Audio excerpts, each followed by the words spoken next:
که کله په موږ او تاسو باندې مصیبت راشي نو پکار چې دا تاسو موږ سوچ وکړو چې دا مصیبت چا راوسته دی یا د الله د اړخ نه دی یا زموږ د خپل د لاسونو کسب دی څنګه چې الله په قرآن کې فرمایي چې بعضې سونه داسې وي چې هغه مصیبت موږ ځان باندې په خپله راوستي وي زموږ د اعمالو وجه وي زموږ د کردار وجه وي زموږ د بد اخلاقۍ وجه وي زموږ د جنګ جګړو وجه وي یا زموږ حالات چې کوم پیدا کړي وي د هغې وجه وي څنګه چې وایي ذلک بما کسبت ایدي الناس نو دغه شانته کله کله کو هغه د هغې وجه وي نو پکار دی چې په موږ باندې په دې باندې سوچ وکړو چې دا خو زموږ د خپل د لاسونو چې کوم دي کړي دي نو بیا ولې موږ په دې باندې پریشانه کېږو او یا کو هغه د الله رب العزت د اړخ نه وي نو پکار دی چې په موږ هغې باندې صبر وکړو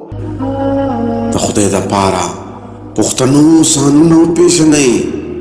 ستاسو دپاره خو به ځان له پیغمبر نه راځي